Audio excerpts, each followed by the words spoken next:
বাংলাদেশ এখন একটা অত্যন্ত অনিশ্চিত অবস্থার মধ্যে দিয়ে চলছে। আপনাদের মধ্যে অনেকের মধ্যে হয়তো একটা এটাকে আমরা বলি যে আপনার একটা সান্ত্বনা ভাব, শান্তির ভাব এসে গেছে যে ফ্যাসিস্ট হাসিনা পালিয়েছে, দেশ এখন নিরাপদ, আমরা এখন নিরাপদ। কিন্তু একজন রাজনীতিবিদ হিসেবে আমি বলছি, আমার কাছে মনে হয়েছে এখন আমরা সবচেয়ে ভঙ্গুর অবস্থায় আছি। একদিকে ফ্যাসিস্ট হাসিনা একটা রক্তাক্ত ছাত্র জনতার গণ অভ্যুত্থানের মধ্য দিয়ে তাকে পালিয়ে যেতে হয়েছে। অন্যদিকে আমরাই যাদেরকে আপনার অন্তর্বর্তীকালীন সরকারের দায়িত্ব দিয়েছি, তার মধ্যে একজন আছেন বিশ্ব বরেণ্য একজন নোবেল লরেট, যাকে পৃথিবীর প্রায় সবাই চেনেন, জানেন, শ্রদ্ধা করেন, সম্মান করেন, প্রফেসর ডক্টর ইউনূস। আছেন কিছু আপনার একাডেমিশিয়ানস, বিভিন্ন বিষয়ে পারদর্শী। আরো আছেন কিছু বিদেশ থেকে আসা কিছু একাডেমিশিয়ানস। তারা আমাদের দেশের ভবিষ্যৎ তৈরি করবেন, সংস্কার করবেন রাষ্ট্র ব্যবস্থার, এবং গণতন্ত্রের উত্তরণের পথকে সুগম করবেন। আমরা এই লড়াইটা লড়ছি দীর্ঘ 15 বছর ধরে। এটা আপনারা সবাই জানেন না, এটা আমি রিপিট করতে চাই না। আমাদের লড়াইয়ের মূল বিষয়টা ছিল রেস্টোরেশন অফ ডেমোক্রেসি, গণতন্ত্রকে ফিরে পাওয়া। গণতন্ত্রের সঙ্গে আপনাদের সামনে বলার কোনো প্রয়োজন নেই। দুর্ভাগ্য আমাদের যে সেই রেস্টোরেশন অফ ডেমোক্রেসি আমরা এখন পর্যন্ত অ্যাচিভ করতে পারিনি। এখন পর্যন্ত অনিশ্চিত অবস্থার মধ্যে আছি যে আদৌ আপনার অল্প সময়ের মধ্যে এই রেস্টোরেশন সম্ভব কিনা। প্রতিদিন নতুন নতুন আপনার যুক্ত হচ্ছে শর্ত, বিভিন্ন বক্তব্য, যা দিয়ে আরো জটিল করে ফেলা হচ্ছে সবকিছুকে। আর একটা মাধ্যম তো আছেই আপনার সোশ্যাল মিডিয়ার মাধ্যম, যে সোশ্যাল মিডিয়া আপনার একটা দেশকে, জাতিকে যে কতটা ভঙ্গুর অবস্থায় নিয়ে গেছে, কতটা এনার্কিক অবস্থার মধ্যে নিয়ে গেছে, একটা নৈরাজ্যের দিকে নিয়ে গেছে, এটা আমার মনে হয় আমার চেয়ে আপনারা অনেক ভালো বুঝতে পারবেন। আমরা যেটা দেখতে পাচ্ছি যে সংস্কার হয়ে তারপরে নির্বাচনের কথা বলা হচ্ছে। 2016 সালে দেশনেত্রী বেগম খালেদা জিয়া ফ্যাসিস্টদের বিরুদ্ধে লড়াই করতে গিয়ে উপলব্ধি করেছিলেন যে দেশের যে স্ট্রাকচার আছে, যে কাঠামো আছে, কাঠামোর কিছু পরিবর্তন হওয়া দরকার এবং কত বেসিক পরিবর্তন হওয়া দরকার। এবং সেই জন্যই তিনি, আপনাদের মনে আছে যে তিনি ভিশন 2030 দিয়েছিলেন সেই সময়, যার মধ্যে এখন আমরা যেগুলো শুনতে পাচ্ছি, জানতে পারছি, তার প্রায় অধিকাংশই ছিল দ্বিকক্ষ বিশিষ্ট পার্লামেন্ট, রাষ্ট্রপতি এবং প্রধানমন্ত্রীর আপনার ক্ষমতার ভারসাম্য রক্ষা করা, জুডিশিয়ারির আপনার সংস্কার করা, তার মধ্যে আপনার কমিশন তৈরি করা, ব্যুরোক্রেসি অর্থাৎ প্রশাসনের কে আবার ঢেলে সাজানো, আইন শৃঙ্খলা বাহিনীকে ঠিক করে সাজানো, ঢেলে সাজানো, এই বিষয়ে অনেকগুলো বিষয় ছিল আমাদের সেই আপনার ভিশন 2030-তে। তার মধ্যে একটা বড় বিষয় ছিল, উনি বলেছিলেন রেইনবো নেশন, একটা আপনার সেই রামধেনুর একটা জাতি তৈরি হবে, অর্থাৎ সকল ধর্ম বর্ণ সবাইকে নিয়ে আমাদের সেই জাতিটা তৈরি হবে, জাতিসত্তা তৈরি হবে। এই ধরনের অনেকগুলো ছিল। এবং ওটারও পরে দেশনেত্রী বেগম খালেদা জিয়া যখন আপনার কারাগারে চলে গেলেন আপনাদের সকলের সামনে দিয়েই, তারপরে 2022 সালে আমরা বিশেষ করে আমাদের নেতা ভারপ্রাপ্ত চেয়ারম্যান তারেক রহমান সাহেব, তিনি উপলব্ধি করলেন যে আরো পরিবর্তন করা দরকার। তখন প্রথমে আমরা দলের পক্ষ থেকে 27 দফা দিয়েছি, এরপরে অন্যান্য দলগুলো যাদের সঙ্গে আমরা আন্দোলন করছিলাম তাদেরকে নিয়ে 31 দফা একটা সংস্কার কর্মসূচি আমরা দিই। আমি এই কথা এই জন্য বলছি যে এটা নিয়ে অনেক তর্ক বিতর্ক শুরু হয়েছে। মনে হচ্ছে এই কথাবার্তা শুনে এমনভাবে শুনি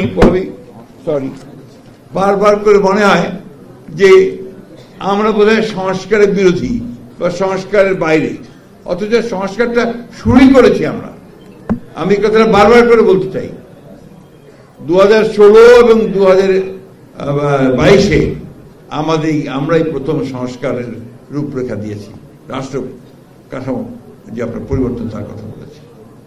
দুর্ভাগ্য আমাদের যে আজকে সরকারের কিছু মানুষ এবং কিছু কিছু আপনার ব্যক্তি যারা এটাকে ভিন্নভাবে দেখানোর চেষ্টা করছেন। অনেকে বলার চেষ্টা করেন বিএনপি শুধু নির্বাচন চায়, সংস্কার চায় না। তারপর আবার এটা বলেন বিএনপি শুধু ক্ষমতা চায়। আমি খুব স্পষ্ট করে বলতে চাই যে বিএনপি তো ক্ষমতা চাই, কারণ আমরা তো ক্ষমতার জন্যই রাজনীতি করি। কারণ আমাদের যে গঠনতন্ত্র, আমাদের যে আপনার ঘোষণাপত্র, সবখানে তো পরিষ্কার করে বলাই আছে যে আমরা জনগণের মাধ্যমে, নির্বাচনের মাধ্যমে, জনগণের ভোটে নির্বাচিত হয়ে আমরা সরকারে যেতে চাই এবং আমাদের যে ম্যানিফেস্টো সেগুলোকে আমরা কাজ করতে চাই। তো এখানে কি আরেকটা মিটিং হচ্ছে? মনে হচ্ছে পেছনে আরেকটা মিটিং হচ্ছে। তো আমি এই কথা এই জন্য জোর দিয়ে বলছি, আপনার একটু দৃঢ়তার সঙ্গে বলতে চাই যে নির্বাচন তো আমরা অবশ্যই চাইব, কিন্তু নির্বাচনটা চাই কিসের জন্য? নির্বাচন চাই যে আমরা এমন একটা জনপ্রতিনিধিত্বমূলক পার্লামেন্ট করতে চাই, একটা সরকার করতে চাই যারা জনগণের সমস্যাগুলোর সমাধান করবে, এবং এটাই ডেমোক্রেসি। এখন আপনার সংস্কার করতে হবে, আমরা তো সংস্কার চেয়েছি সবসময়, এবং অনেকে বলছে যে আগে সংস্কার হবে তারপরে নির্বাচন। তো সংস্কার তো একটা চলমান প্রক্রিয়া। সংস্কার কোনটা হতে হতে আপনার 5 বছর 10 বছরও লাগতে পারে, এটা তো চলমান। তাহলে নির্বাচন 10 বছর হবে না। আর এই 10 বছর কি ওই ফ্যাসিবাদী আমলাদের হাতেই দেশ চলবে? এখন তো আমরা ফ্যাসিবাদী আমলাদের দ্বারাই পরিচালিত হচ্ছি। সেক্রেটারিয়েটে আমলারা 90% আপনার ফ্যাসিবাদের দোষর। আপনারা এখন এখানে আলোচনা করলেন যে আপনাদের এই বারে এখানে এখনো অনেকেই আছেন যারা ফ্যাসিবাদের দোষর ছিলেন, তাই না? তো তাহলে এই অনির্দিষ্ট কালের জন্য একটা অনির্দিষ্ট, অনিশ্চিত একটা অন্তর্বর্তী সরকার, এটা কি দেশের মানুষের জন্য কোন উপকারে আসবে? আসতে পারে না। আমাদের কথাগুলোকে অনেক ভুল ভেবে বিচার করার চেষ্টা চালানো হচ্ছে। আমরা এটা জানি কেন করা হচ্ছে, কারণ গত পরশু সেটা প্রমাণিত হয়েছে যে দেশনেত্রী বেগম খালেদা জিয়া এই দেশের সবচেয়ে জনপ্রিয় রাজনৈতিক নেতা। প্রমাণিত হয়েছে যে বিএনপি হচ্ছে সবচেয়ে দেশের বড় লার্জ হচ্ছে আপনার একটা গণতান্ত্রিক রাজনৈতিক দল। প্রমাণিত হয়েছে যে বিএনপির হাতেই, তারেক রহমান সাহেবের নেতৃত্বেই এই দেশের স্বাধীনতা, সার্বভৌমত্ব, গণতন্ত্র একমাত্র নিরাপদ। আমি বক্তব্য বাড়াবো না, আমি শুধু কয়েকটা প্রশ্ন করতে চাই আজকে আপনাদের মাধ্যমে আমাদের অন্তর্বর্তীকালীন সরকারকে। আপনারা তো অনেক পরিবর্তন আনছেন, অনেকে এটাও বলছেন যে ফুট স্টেপ রেখে যাবেন। অর্থনীতির কি পরিবর্তন হয়েছে আপনারা ভালো করে জানবেন, বুঝবেন। আমার প্রশ্নটা ওই জায়গায়। ইনভেস্টমেন্টের কি হয়েছে? আমি আজকের পত্রিকায় দেখলাম যে আপনার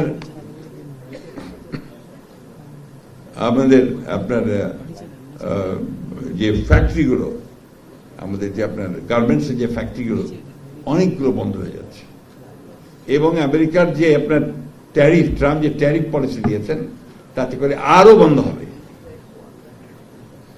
নতুন কোন ইনভেস্টমেন্ট করছেন না, পরিষ্কার করে বলছেন একটা গণতান্ত্রিক সরকার ছাড়া, ইলেকটেড গভর্নমেন্ট ছাড়া আমরা কোনো বিনিয়োগ করব না।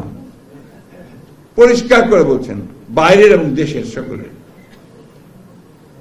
ইনফ্লেশন তো কমেনি, ব্যাংকের অবস্থা তো ভালো হয়নি, এখনো তো একই রকম ব্যাংকের অবস্থা থেকে গেছে।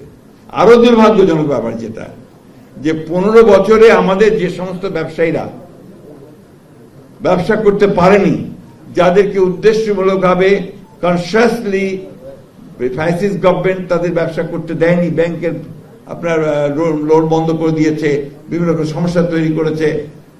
এই সরকার এখন পর্যন্ত তাদের জন্য বিশেষ কোনো ব্যবস্থা তৈরি করতে পারেনি। উপরন্তু সব ব্যাংকগুলোকে একইভাবে দেখা হচ্ছে। যারা ডিফল্ট করেছে, যারা ফেল করেছে, তাদেরকে যেভাবে দেখা হচ্ছে, আবার যে ভালো করেছে তাদেরকে একইভাবে দেখানো হচ্ছে। তৃতীয়ত হচ্ছে যে শিক্ষার অবস্থাটা কি। সবচেয়ে করুণ অবস্থা বোধহয় শিক্ষাঙ্গনে।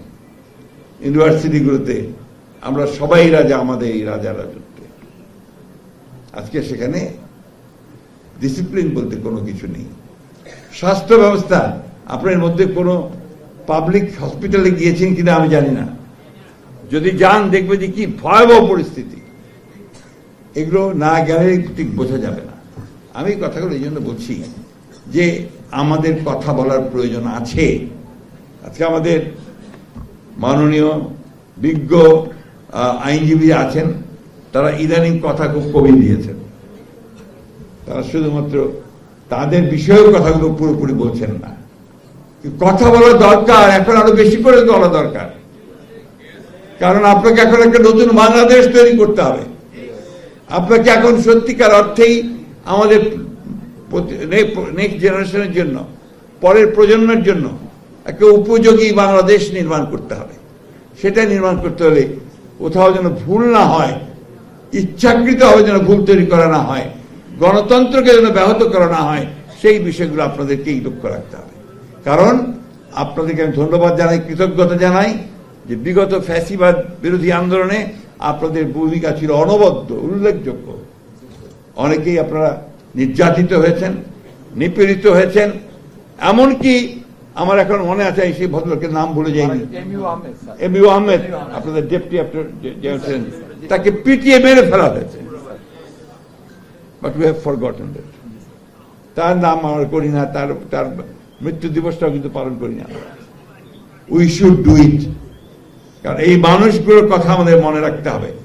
আমাদের মনে রাখতে হবে যে প্রায় 60 লক্ষ মানুষের বিরুদ্ধে মিথ্যা গায়েবী মামলা দেওয়া হয়েছে। আপনারা সেই কেসগুলো করছেন, এখনো করছেন। প্রায় 1700 মানুষ গুম হয়ে গেছে, ইলিয়াস আলী সহ।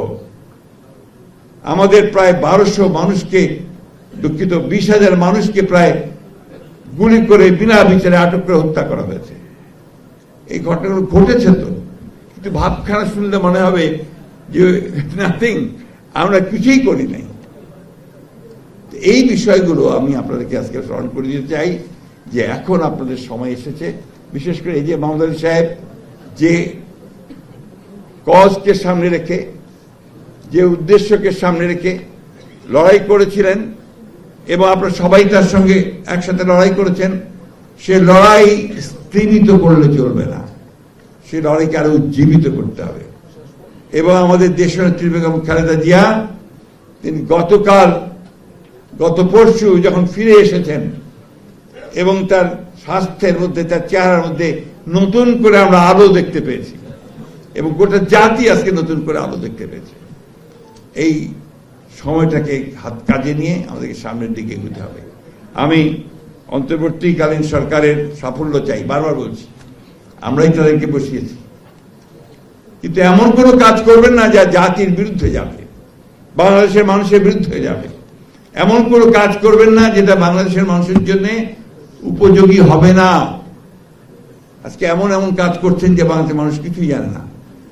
প্যাসেজ দেবেন, করিডোর দেবেন, সেই করিডোর দেবেন, কারোর সঙ্গে আলাপই করছেন না, কোন রাজনৈতিক দলের সঙ্গে কথা বলছেন না।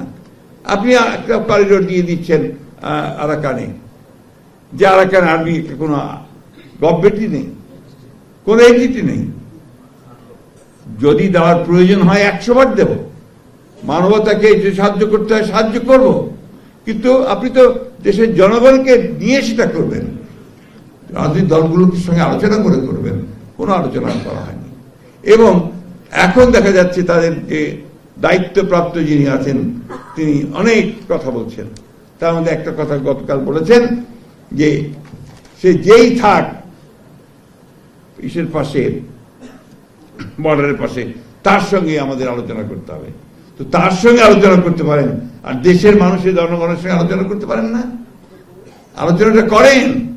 আমরা তো দেশের স্বার্থে, স্বাধীনতার স্বার্থে, গণতন্ত্রের স্বার্থে, সার্বভৌমত্ব রক্ষার স্বার্থে আমরা কখনোই তো বাধা নয়, বরং আমরা সামনেই এসে দাঁড়াবো। প্রাণ তো আমরাই দেই, লড়াই তো আমরাই করি। তো সেই জায়গায় অনুরোধ করব, দয়া করে বাংলাদেশের মানুষকে আন্ডারস্টিমেট করবেন না।